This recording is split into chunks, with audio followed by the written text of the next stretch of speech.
In the world of hip-hop, respect is earned through talent, hustle, and sometimes conflict. Yo Gotti, a name synonymous with Memphis rap, is no stranger to controversy. From his roots in the gritty streets of North Memphis to the heights of the rap game, his journey has been anything but smooth. But with every ascent comes challenges. Yo Gotti has faced off against some of the biggest names in the game: 3-6 Mafia, Young Dolph, and even Gucci Mane. Each beef shaping his legacy in ways you might not expect. Born Mario Mims in 1981, Yo Gotti grew up in North Memphis, a neighborhood known for its struggle and resilience. Surrounded by rich musical heritage, Gotti was influenced by the sounds of the streets, everything from blues to early southern rap. This environment would shape not just his artistry, but his entire worldview. Before he was known as Yo Gotti, Mario was just a hustler trying to escape his circumstances. He began rapping as a teenager, using music as a way to express the realities of his life. His determination to succeed drove him to release a series of mixtapes, including From the Dope Game to the Rap Game, showcasing his talent and ambition.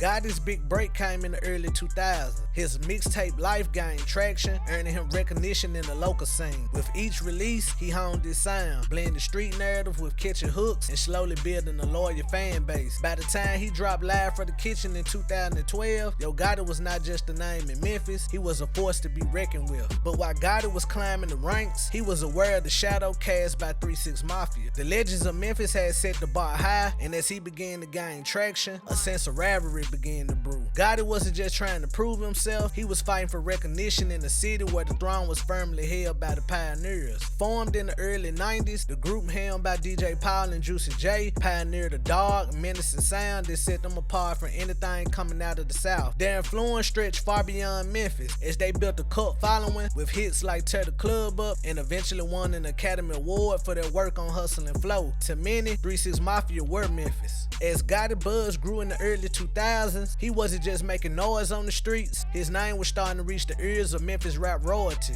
In an interview, Project Pat, a key member of the 3-6 Mafia circle, revealed that in 2002, he had a conversation with the group about Gotti. Somebody told me it was something about him posting, his rumors in the street, you know what I'm saying, just to clarify shit. Somebody told me it was something like, him supposed to been signing with y'all, and y'all supposed to carry them. I don't know, I really don't know, so. I was the one who told them about dude. I was the one who told them about dude because, back when I had going through the charge back in 2002, I seen him in the street with some little young dudes and they was like, I like, bumping. I said, I like it. I said, y'all ought to mess with dude. He cool. I'm the one that put him on him. Yeah. And they was gonna do it. After hearing this music and recognizing his potential, Pat brought Gotti to their attention. But despite the cosign from Pat, 3-6 Mafia didn't see Gotti as someone to bring it to their fold. They weren't interested in signing him, and at the time, it seemed like a closed door for Gotti in terms of joining Memphis' most dominant rap collective. That rejection would go on to fuel his hunger even more, and as he sought not only to prove himself, but to establish a legacy that could stand on his own. After being passed over by 3-6 Mafia, Yo Gotti wasn't content to sit back. Determined to make a name for himself in Memphis, he partnered with Kid Shine and signed to Shine's label, Rap Hustlers, in 2003. Together, they released Gotti's debut album, Life, and as Gotti's name began to buzz, so did his tension with 3-6 Mafia. At this point, Gotti was frustrated. Despite his grind, he felt that Memphis radio stations and DJs weren't giving him the shine he deserved. And in a city where 3-6 Mafia held the crown, Gotti saw that dominance as part of the reason he was being overlooked. It's wait on these superstar head DJs and PDs.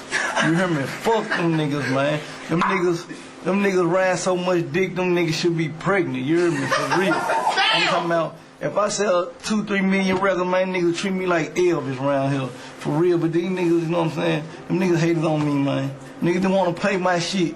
My shit got played. I didn't go get my shit played, you hear me? Put my shit out in the street, my shit got in the club, the niggas had to play my shit. They playing my shit now because they got to play my shit. They playing my shit now because they got to play my shit. Them niggas don't really want to play a nigga shit, man. It ain't no love in the heart of the city, man. That was the real thing John could have said for real. Because ain't no love where I'm from. And I don't like you motherfuckers no way, nigga. Give a fuck you take my shit out of rotation, nigga. Ain't what? Fuck you mean, nigga? We gon' still sell, motherfucker! No spins, homie. 15,000 times 10. That's 150 G's. I mean, a lot of niggas don't see that shit. I put out 2-3 records a year, nigga. I be a millionaire soon. Fuck you. He didn't just want recognition, he wanted to challenge the throne. His frustration found his way into his music, where he took shots at the group, making it clear that he wasn't content with the status quo. But Gotti's beef with 3 6 Mafia was also tied to his business relationship with Kid Shine, a Memphis rapper who had his own issues with the legendary group. Kid Shine had been vocal about his problem with 3 6 Mafia, and through their partnership, Gotti found himself further entangled in this conflict. His association with Shine added fuel to the fire, with both of them now targeting the group that had long dominated the Memphis rap scene. In 2003, 3 6 Mafia member Crunchy Black would address Yo Gotti in the vlog about him hating on 3 6 Mafia, lying about signing a record deal, and offer him advice on what he could do about his career. For Yo Gotti saying, Paul them, the reason why you didn't get signed, you ain't bumping, fool. If you were bumping, Sony would have signed you. Paul them don't run Sony. They run hypnotized this. They don't run Sony, they run this. So, you know, what you need to do is stop saying these little kid-ass raps and be for real. Go out here and do the right shit, dog. I'm talking about you might be bumping, but you ain't don't nobody know. When 3 6 Mafia shit get played on the radio, ask Monty. I get a check for that. I don't want you bumping my shit 1,000 if I ain't getting paid for it. All my songs gonna be radio songs, they gonna get on the radio, but I'm gonna get some cheese for doing it. That's what you do with Mr. DJ Paul and Mr. Juicy J. You niggas out here so slow. Y'all riding rental cars, this month you got a rental, you in a Benz. Next month, you in a Jag. Come on, dog. Stop flogging. Rental cars. You know who I'm talking about. You know who rent motherfucking cars. You know who you flogging about and tell them that's your car. Stop flogging, dog. Y'all niggas need to get for real, dog. It's hot out here. We grown motherfucking men now. Be for real. Y'all ain't signing no deal unless it's on TV, bitch. DJ Paul later addressed the situation in an interview with DJ Vlad, explaining that he didn't have any personal issues with Yo Gotti at first. From his perspective, Gotti had inherited the beef through his connection with Kid Shine. What was initially the problem between you and Gotti? Man, it wasn't even me and Gotti. It was another dude initiated it. A dude who Gotti was with at one point, early in his career. He started the whole thing with me and Gotti, and then it just kind of went from there.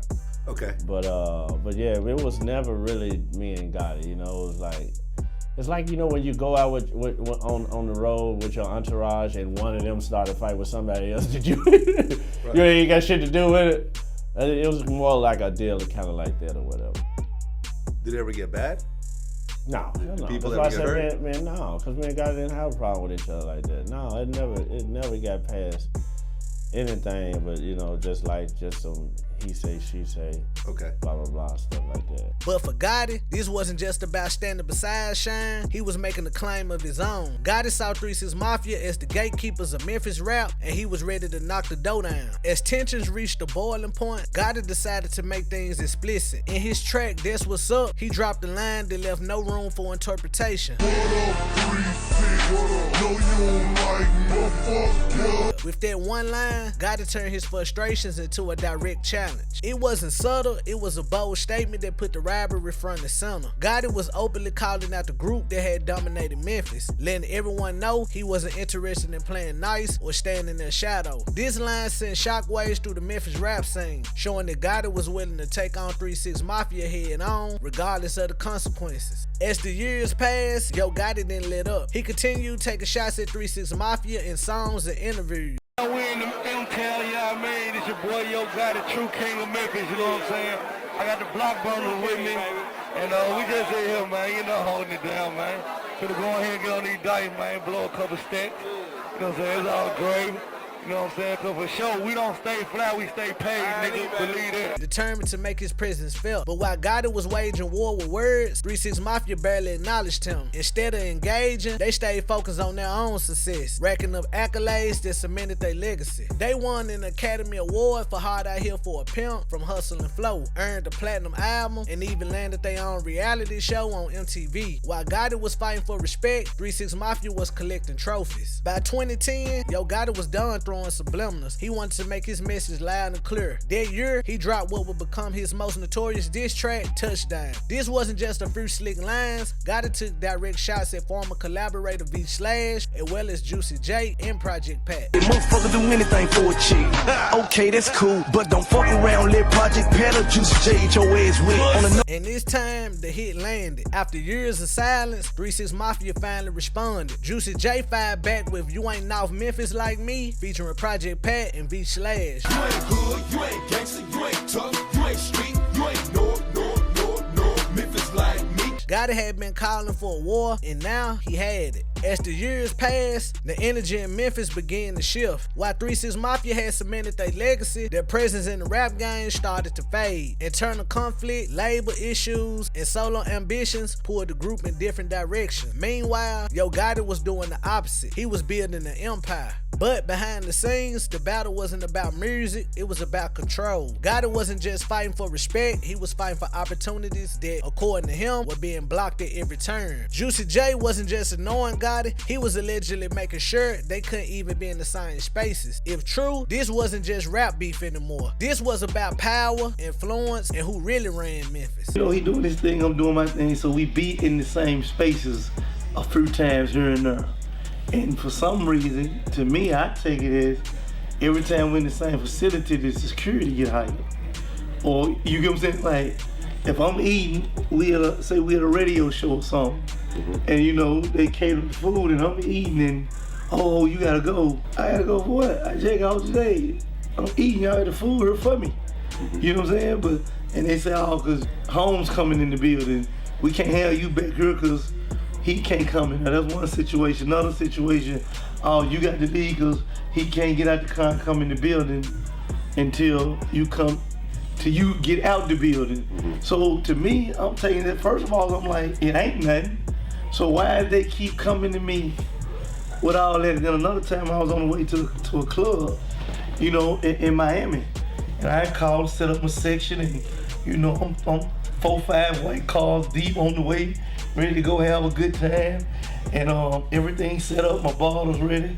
And then probably when I'm 5 minutes from the club, they call me back like, oh, it's Home party tonight, so basically they don't want me in there. Despite these obstacles, Gotti refused to be sidelined. Instead of waiting for cosigns, he kept dropping mixtapes, building his brand, and expanding his CMG label. While 3-6 Mafia was dealing with internal struggles, Gotti was making major moves, securing industry deals, growing his fan base, and positioning himself as the new face of Memphis rap. By the mid-2010s, the city power structure had shifted. Juicy J had gone solo, DJ Power was focusing on other ventures, and the collective dominance of 3-6 Mafia was no longer what it once was.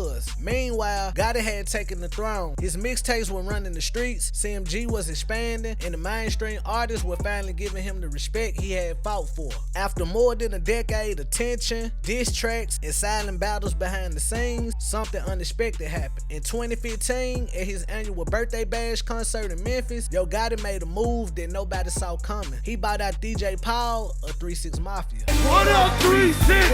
What up, 3-6? What up, 3-6? What up, 3-6? What up, 3-6? Who run it? Who run it? Who run it? Who run it? Who run it? Whoa! For the first time ever, the two shared the stage, performing together and officially putting an end to their long-running feud. The moment wasn't just about Gotti and Paul, it was about the city. This was bigger than rap. For years, Memphis had been divided. You were either rocking with 3-6 Mafia or you were riding with Gotti. But at this moment, it wasn't about picking sides, it was about uniting the city. Fans who had watched the beef unfold saw history being made right in front of them. What started as a war for respect had finally turned into a celebration of Memphis culture. And just like that, one of the city's longest running rivalries came to an end. Not with another diss track, but with a moment that showed growth, power, and a vision bigger than rap. What do you think about Yo Gotti and 3-6 Mafia beef? Was it good for Memphis rap or did it hold the city back? Let me know in the comments, and don't forget to like and share this video. And if you enjoyed this deep dive, make sure to subscribe for more untold hip-hop stories. I've got even crazier documentaries on the way, so turn on the notifications so you don't miss out. God bless, and I'm gone.